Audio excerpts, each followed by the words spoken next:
How to get a second passport for free. There is a catch to this. You need to have some money, you need to have some net worth, but you're not gonna lose any of that money. We can take advantage of programs just like the ones in Portugal and Turkey, for example, to go through their citizenship by investment, or in the case of Portugal, residence by investment, and we can recoup that investment after a certain amount of time in order to get that passport. So for example, if you were to go through the Portugal Golden Visa route, that's about a 500,000 euro investment. So you're looking at about a 570,000 USD investment. That investment can then be recouped after about 5 to 6 years. And the beauty of it is that with some options, like for example, the investment fund, even though the fund charges you a particular rate every single year in order to keep your money, they do give you some profit. So some funds are a little bit on the safe side. They'll give you 3%, 4% per year. And in that, there's about a 1% or 2% fee. So you're really netting about 1% or 2% per year. If you think that inflation is through the roof, which obviously a lot of people that watch this channel, if you're in cryptocurrency, you know that inflation is absolutely exploding right now, then obviously you're losing some money, but you're getting the same amount of money that you had in the beginning, and you might even make some profit, cover legal fees, cover the cost of travel to Portugal that you need to go 1 or 2 weeks per year, and you might even make some profit and get a second passport in 5 years. If you don't want to take the passport, if you think the European Union is heading in the wrong direction, that you could just take permanent residence in the EU or permanent residence in Portugal in order to have that as a plan B. Maybe you want to renounce your US citizenship and you want to have a really strong passport. The Portuguese passport is definitely a great option. Another option, for example, is Turkey. If you put $250,000 into Turkish property, you buy in the open market, you buy pretty much any apartment or any villa that you can imagine. For 250, you can get insane villas and houses all over the country in Turkey, specifically in the coastal areas of Antalya or Bodrum. And in these areas, let's say that you buy that particular house for 250. At the 3-year mark, you can sell that and you could potentially sell it for 300 something, or about 260, 270. So you're making a profit, you're covering legal fees, and you get a passport in about 5 to 6 months. So that one is obviously way faster than in the case of Portugal, and you're getting it essentially for free. So you do need to have some sort of net worth, you do need to have some sort of investable assets, but at the end of the day, you're not spending anything extra to get that passport. Another program that is really interesting, I've talked about it before, but only briefly, is Antigua and Barbuda in the Caribbean. I'm a citizen of St. Kitts, also technically a citizen of Antigua if you count it with their union that they have in the Caribbean. Antigua and Barbuda actually has an option of buying a business in Antigua. It'll cost you about $1.5 million to actually buy a business. That's a minimum required amount. And if you buy a business in Antigua, let's say that you buy it,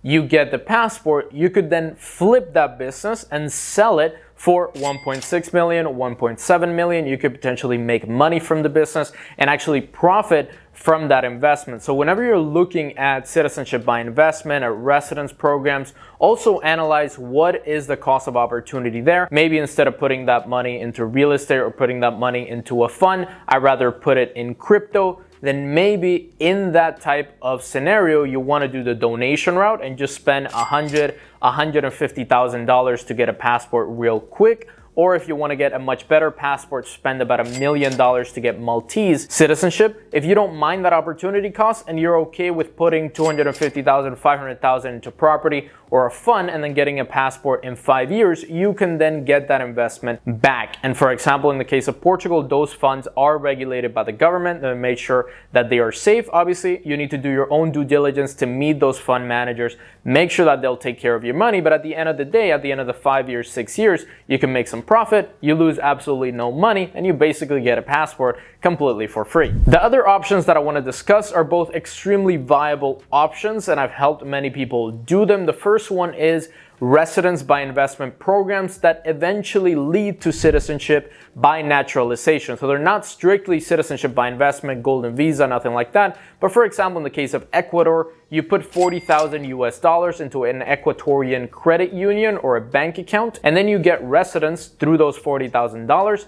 after you get that residence, you could live in Ecuador, learn Spanish, adapt yourself into the Ecuadorian culture and country, and you could potentially become an Ecuadorian citizen and then get that 40,000 back, or use that 40,000 as your own money. So you're essentially not losing anything, maybe $1,000, $2,000 in legal fees. You also get a certain percentage of interest every year from that 40,000. So you even make some profit from that 40,000 that you put in a bank account, and then you get a passport after a couple of years. So that definitely could work in many countries. For example, Panama also has this option. Other countries like Paraguay can also offer this option, but again, you need to integrate yourself into the country. It's not just going there 1 week and keeping your residence active. You will need to integrate yourself and actually learn a lot about the country, learn a lot about the culture, connect yourself with the country, and prove that you should be a citizen of whatever country you're doing the program. The last option to get a second passport for free is citizenship by marriage. That's right, a lot of countries around the world do offer citizenship for people that are married to one of their citizens. That shouldn't be the only reason why you're getting married. A lot of fake marriages, paper marriages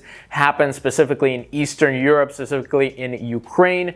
Poland also has this little epidemic of fake marriages, so you do want to have a marriage that is real, a person that you actually love, and you could get a passport through that. So for example, countries like Spain grant citizenship at the 1 year mark. If you've been living in Spain for 1 year, you're married to a Spanish citizen, then you could potentially become a Spanish citizen yourself. A lot of countries in Latin America, a lot of countries in Europe, pretty much all over the world, there's countries that offer citizenship by marriage at the 1 year, 2 year, 3 year, 5 year mark. So depending on what country you pick, obviously some passports that are a little bit more sought after, like Switzerland, a little bit tougher to get through citizenship by marriage. But I know personally a Mexican citizen that moved to Switzerland, met his wife, they had kids, and now he is a Swiss citizen. One of the best passports in the world, and a passport that I would love to have if it was easier to get. So you could potentially get a really good citizenship. I was talking to a client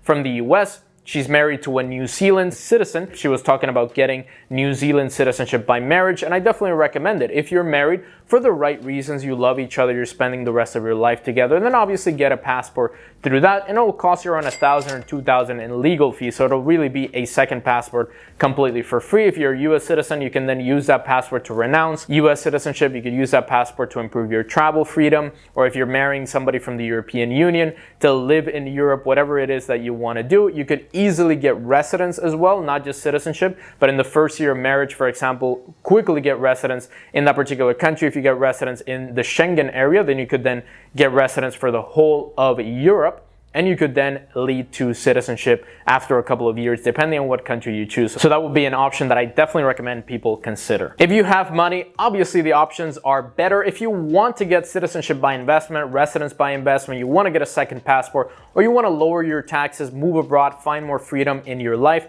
go to wealthyexpat.com/apply. Apply to work with me. I've helped many people all over the world move to places with lower taxes, get second citizenships, and improve the freedom that they have. And if you want to learn more about what passports are for sale, if you want to actually buy a second passport, what are all the citizenship by investment programs available right now, check the video that is going to pop up right here. There's going to be a square, the top 10 passports for sale. Right now, we're going to detail on all the requirements, all the processes, and everything that you need in order to get those passports. Subscribe, hit that notification bell, the like button, and comment down below any questions you might have on these topics. I'll see you on the next video.